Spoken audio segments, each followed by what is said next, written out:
Fala pessoal, eu sou o Márcio Alex e você está no canal Mais 15 Minutos. Hoje vamos falar sobre um dos episódios mais impressionantes, violentos e ao mesmo tempo menos conhecidos da história do Brasil, a cabanagem. Talvez você nunca tenha ouvido falar muito sobre ela na escola. Isso é curioso, porque estamos falando de uma revolta que conseguiu algo que poucas conseguiram durante o período imperial brasileiro. Os revoltosos chegaram ao poder e governaram uma província inteira. Mas afinal, quem eram os cabanos? Por que eles se revoltaram? Como conseguiram derrubar o governo? E por que essa revolta terminou em uma das maiores tragédias da história do Brasil? E é exatamente isso que vamos descobrir agora. Então já deixa o seu like aqui, se inscreve no canal e bora entender essa história. Para começar, precisamos voltar ao início do século XIX. O Brasil havia conquistado sua independência em 1822, liderada por Dom Pedro I. Mas existe um detalhe importante. A independência não trouxe melhorias imediatas para a maioria da população. Em muitas regiões do país, a pobreza continuava enorme. Isso era ainda mais evidente na província do Grão-Pará, região que atualmente corresponde principalmente ao estado do Pará. Naquela época, o Grão-Pará era uma área gigantesca, distante do centro político do Império, localizado no Rio de Janeiro. A comunicação era lenta, as decisões demoravam a chegar. E os moradores da região sentiam que seus interesses eram ignorados pelo governo imperial. A população era formada por indígenas, mestiços, negros escravizados, negros libertos e pessoas extremamente pobres. Enquanto isso, uma pequena elite controlava as riquezas, os cargos políticos e as principais atividades econômicas. Essa desigualdade gerava um enorme sentimento de revolta. Muita gente acreditava que a independência do Brasil apenas havia trocado quem mandava, mas não havia melhorado a vida do povo. E é justamente nesse contexto que a cabanagem começa a ganhar forma. Mas por que ela recebeu esse nome?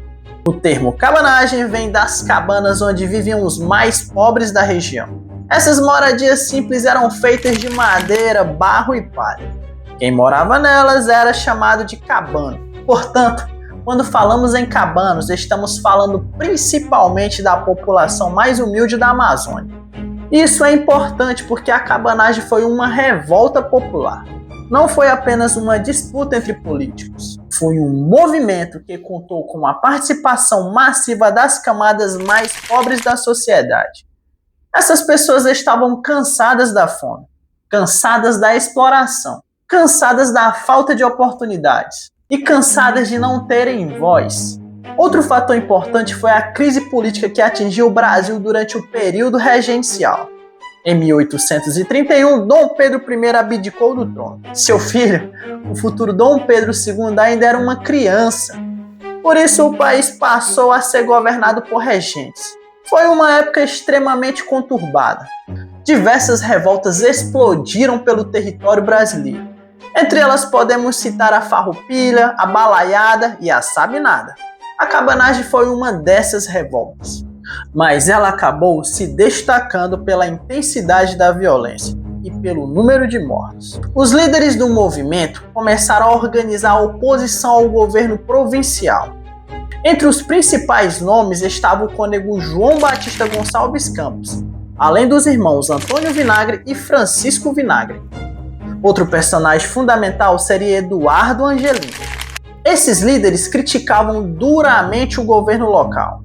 Eles denunciavam abusos de autoridade. Também defendiam mudanças políticas e sociais. A tensão foi crescendo e em pouco tempo a situação explodiu. No início de 1835, os cabanos decidiram partir para a ação. Milhares de revoltosos avançaram sobre Belém. A capital da província tornou-se palco de combates violentos. Os rebeldes atacaram prédios públicos e enfrentaram tropas governamentais. Depois de intensas lutas, conseguiram conquistar a cidade. O presidente da província foi morto. Diversas autoridades perderam o controle da situação. E algo extraordinário aconteceu. Os cabanos tomaram o poder. Sim, Pela primeira vez, uma revolta popular conseguiu controlar efetivamente uma província do Império Brasileiro. Era um acontecimento histórico. Após a conquista de Belém, os rebeldes colocaram Francisco Vinagre no governo. Parecia o início de uma nova fase. Mas rapidamente surgiram divisões internas. Nem todos concordavam sobre os rumos que a revolta deveria seguir. Alguns defendiam negociações com o governo imperial. Outros queriam continuar a luta. Esses conflitos enfraqueceram o movimento e acabaram criando disputas entre os próprios líderes cabanos. O governo imperial percebeu que a situação era extremamente grave. Afinal, uma província inteira estava fora de seu controle. Então começou a organizar uma reação. Tropas foram enviadas para a região. Navios de guerra passaram a atuar nos rios amazônicos. O objetivo era recuperar o território perdido. Mas isso não seria fácil. A floresta, os rios e as enormes distâncias dificultavam as operações militares. Além disso, muitos moradores continuavam apoiando os revoltosos. Em meio a esse cenário, Eduardo Angelim assumiu a liderança. Jovem, carismático e determinado, ele se tornou uma das figuras mais importantes da cabanagem. Sob seu comando, os cabanos continuaram resistindo, mas os desafios eram enormes. Faltavam armas, faltava recursos, faltava organização, e as tropas imperiais estavam cada vez mais preparadas. A guerra se espalhou por várias partes da Amazônia. Combates aconteciam em rios, vilas e cidades. A violência atingiu níveis assustadores. Execuções, perseguições e massacres tornaram-se frequentes. Tanto os rebeldes quanto as forças imperiais cometeram atos brutais. A população civil acabou ficando presa no meio do conflito e sofreu profundamente. Enquanto isso, a economia da região praticamente entrou em colapso. O comércio foi prejudicado, a produção caiu, muitas localidades ficaram isoladas, a fome começou a se espalhar. Doenças também passaram a atingir a população. A situação ficou cada vez mais desesperadora.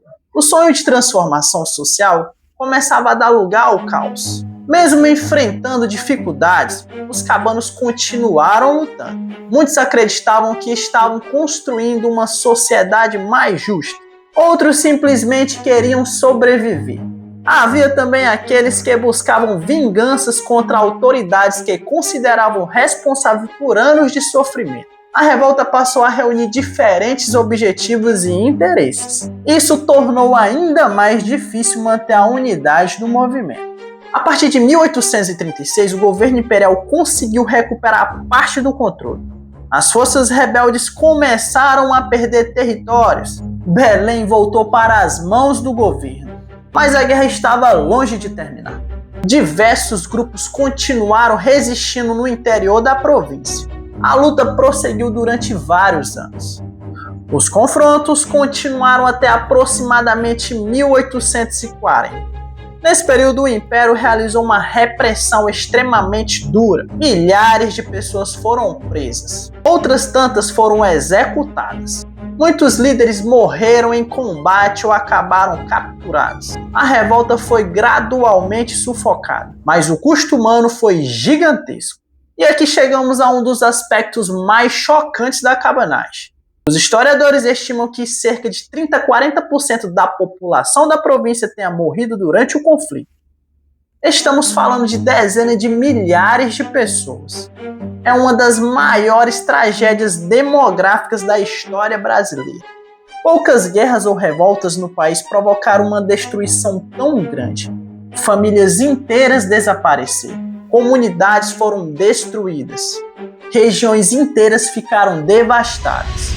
Mas apesar da derrota militar, a cabanagem deixou marcas profundas. Ela mostrou que existia uma enorme insatisfação social na Amazônia. Também revelou o abandono vivido pelas populações pobres da região. O governo imperial percebeu que não podia simplesmente ignorar os problemas locais. Embora muitas reivindicações não tenham sido atendidas imediatamente, A revolta chamou a atenção para questões que continuariam presentes por muito tempo. Outro aspecto importante é que a cabanagem teve uma participação popular impressionante. Indígenas, negros, mestiços, trabalhadores pobres e pequenos agricultores tiveram um papel central no movimento. Por isso, muitos historiadores consideram a cabanagem uma das revoltas mais populares da história do Brasil. Ela não foi apenas uma disputa política entre elites, foi uma explosão social, uma tentativa de mudar uma realidade marcada pela desigualdade. Hoje a cabanagem é lembrada como um símbolo de resistência na região amazônica. Diversos monumentos, estudos e homenagens mantêm viva a memória dos cabanos. A revolta também ajuda a entender melhor os desafios enfrentados pelo Brasil durante o período regencial, um momento em que o país estava tentando se consolidar como nação. E existe uma curiosidade interessante. Entre todas as revoltas regenciais, a cabanagem foi uma das poucas que os rebeldes realmente conseguiram assumir o governo por um período significativo.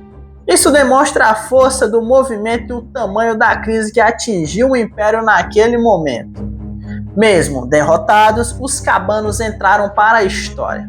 Chegando ao final da nossa jornada, podemos dizer que a cabanagem foi muito mais do que uma simples revolta regional.